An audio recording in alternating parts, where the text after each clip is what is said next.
Hey everybody, Scout Crafty here again, Mishmash Monday. Hope you're doing well. We have a bit of an Arctic frost going on here. We had some snow yesterday, a little bit, and you know how cold it gets. So we're trying to work our way through it down the shop here. We got a few things to get to, but for me to start the show, I got to go up in the attic first. So let's get up there right now. Okay, as you can see, it's kind of a mess up here, and but I wanted to show you something here. Let me show you over here. I was looking over here, and I have leather goods, things like that. And I had a box that says old tools and scissors. Let's look in there. Okay, in this box, look at what we have here. Now, this is boxes we all have floating around inside the shop or whatever. But I want to show you a couple interesting things here. Let me pull some of these out. Now, believe it or not, this is not where I keep my plier wrenches. I have a box downstairs where I keep them. But these are just overflow. When I go to a flea market and I see these for $5 or $6, I can't pass it by because I think everybody should own one of these. Anyway, the early ones you could see here, the early ones had that kind of, it was a little different. Again, the patent date was 1916. You could see here Eiffel flash plier wrench, and just a little bit different with the insides like that. But they worked similar. Later on, they changed it a little bit. You know, it was stamped here. They had the prices on a lot of them. This one here doesn't have the price on here. Let's see, this one does. You can see it says $5. Can you see that there? It says $5 up there. But I want to show you one. A lot of times, sometimes they came in a case with the extra jaws. And if you could find one like this that came with extra jaws in a nice case, like a kind of a canvas type case that was oiled or painted or whatever, and look at the condition of this one here. This one was $6, so it was a little bit, you could see here it was a little bit later, and but look at that. Look how nice this one is. It came blued like this, and real nice. And to change the jaws out, you would pull that out like this, and you could put your different jaws in, like here. Slips right in. This one was a thinner jaw. You could see it had a little for like pipe and things like that. Pull that one out, and then you could put this one in. This jaw here, you could see had a kind of a curve to it that you could bend things around, or you could get inside of a pipe. That's what this, you know, you could get in the inside of a pipe and grab it that way. So what a fantastic tool. If you do not have one of these, you got to get one, because they just, every collector needs, every tool collector needs one, at least one of these. Okay, next up in that box was this really nice tool. This is a Chromovan. You see that? Made in Germany. Can you see that? Chromovan, made in Germany. And it's called the one-hander. You see that? One-hander. And this here, we've seen these before, these locking type, but this one is so much better made than the ones. There's very little play in it. It's got a beautiful spring in there. You could grip nuts, bolts, or round stock. Let's say you had, I'm using this this scraper here as there's the round stock here, but if I put this on here like this, watch what happens. You lock it on like that, right? And it grips beautiful. Look at that. Again, one-hander. You don't have to touch it. Look at that, how nice this grips and turns that. So if you could do it on anything, round sockets, or just a beautiful one-hander, Chromovan, Germany, well-made, really nice little tool. You know, every time I go up to the attic, I get sidetracked, you know. There's just so much cool stuff up there. I just got to look around. So anyway, let me show you why I went up there and what we're going to talk about first. Now, this is what I had to get up in the attic, and if you can see here, it says SeeRite, SeeRite, made in the USA. I found this on a poor man's flea market walk. Let me show you what it is. Okay, now, as you can see, this is what's called a Lightbox. You can see it's got a nice handle up here. This was well made, nice little unit. Basically, it's fluorescent lights in a opaque, translucent plastic here. You can see when you hit this button and you hold it down for a second, it will light up. There we go. And you can see there's two bulbs that run in there, and this is a light box, and a lot of people use this for tracing and things like that. It's used a lot in the art community, but what I bought, this would be perfect to demonstrate. Now, when I'm on Amazon doing my last minute Christmas shopping, I tend to get a little nuts and click happy, and a lot of times I wind up buying myself stuff more than I do for other people. I bought stuff for myself. You know, there's a lot of things on sale, lightning deals, specials, who knows. Some of the stuff is dirt cheap. But this here I thought was a good gift for, I have to give to my the people that got me the job, my neighbors and things like that, and my sister. And what this is, it's a hanger that you hang on the window, and it's translucent. And this is why I want to show you with the Lightbox. You can see what this looks like. They have some really nice ones. They're glass, and they come with this great hook. And how you hook this up, you can see here it's this big hook, and it's got a peel away. And what you do is you wipe the glass with alcohol, and then when it's nice and clean, you stick this on the glass, and that is enough to hold this. It's got a chain on it. Let me show you what these look like. Okay, there you go. I bought 5 of these things, so I want to show you each one. But you can see, if you see a yellow bar coming down, that's the frame rate with the camera. But it's about this big. You know, they vary in size, and they run between $14 and $25 depending on which ones you get. I'll put a link in the description. But this is the Peacock, and again, it's got that chain that hangs by, and it's really nice, isn't it? So that's the first one. Okay, here's the second one. You could see here, it's got nice, this is a tree.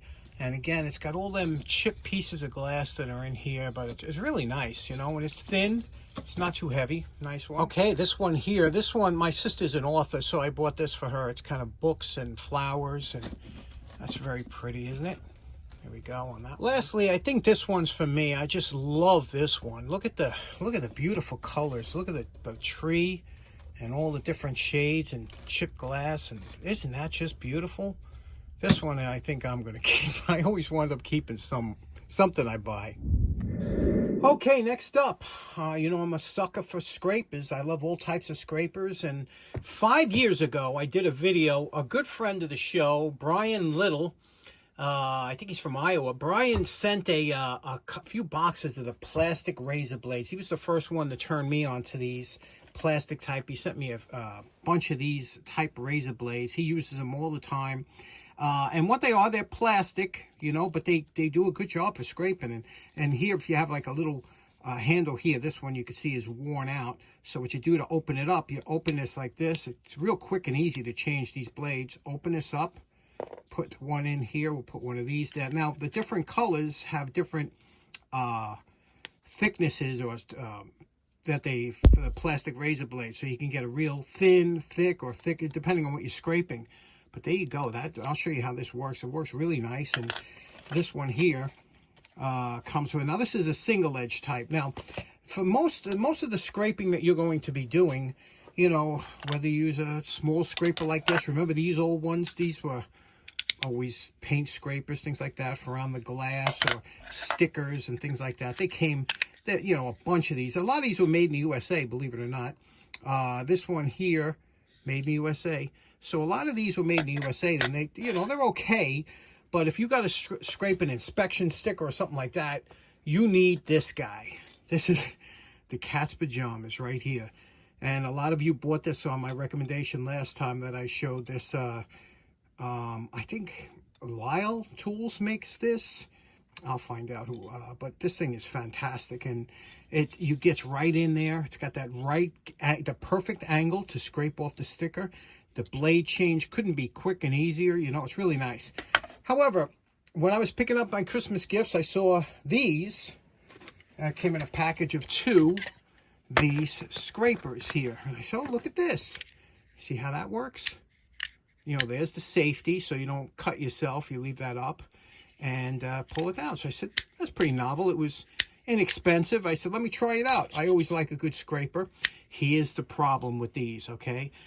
Buy once, cry once, but this one here, they try. Okay, now this has a little ball detent here to lock it in, but when you take this screw out like this to change the blade, when you remove that screw, okay, then you pop this top off, you can see here the type of blade it uses. Now, this blade is not a common blade, not something you'll have around your shop, or I don't anyway, and I've got a lot of different blades, so I don't know where this blade came, and you can't you know, this is a single edge, your standard single edge.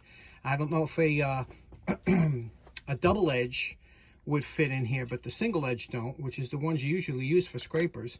So that could be a problem if you can't get blades for these. But it is an interesting thing. And again, there's that ball detent here. You see that? How that goes in? And when that goes in here like this, and you put the screw on. Now you can't tighten that screw.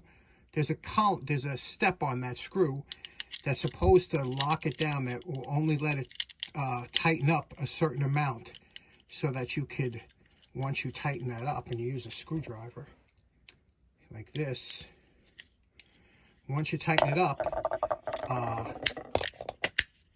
I just thought it was an interesting design. I just don't like the fact that it has that blade.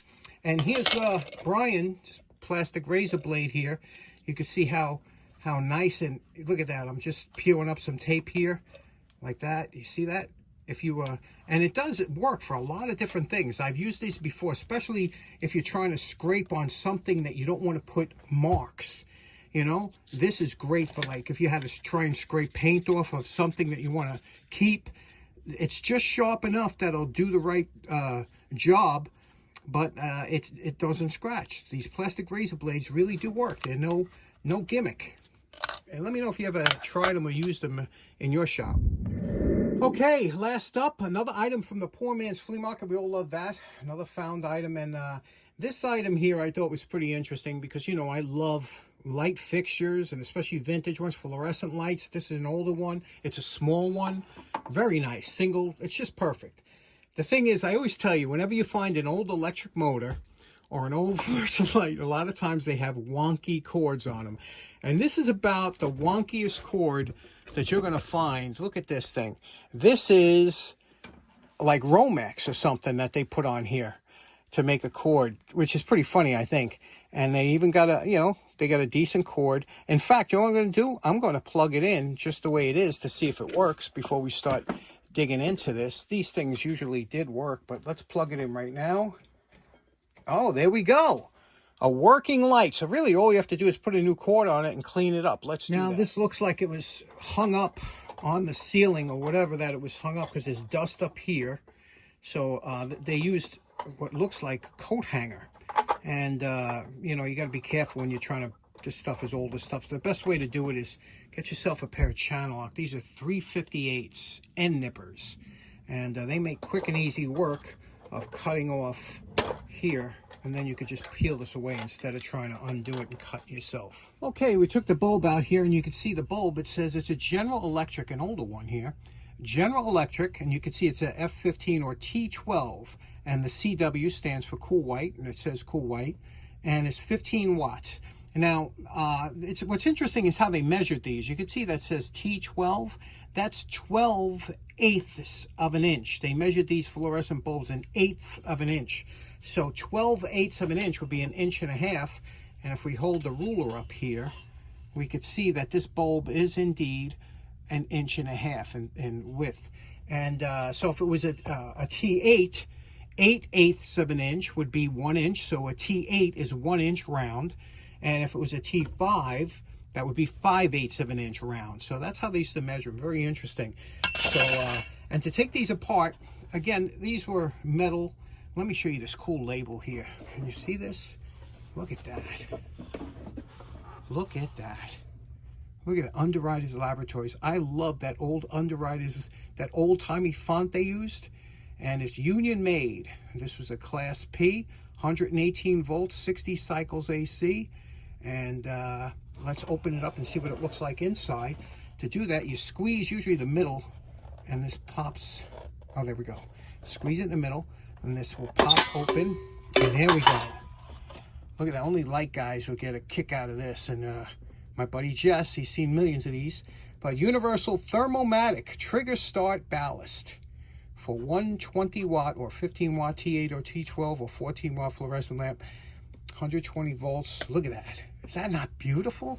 And look how clean it is inside. So all we have to do, like I said, is just change this cord out, because like I said, these cords, you know, this cord is not really flexible. Now look at this. When unscrewing this to take it apart, remember this Romex has 3 lines in it. There's a hot, a neutral, and a ground.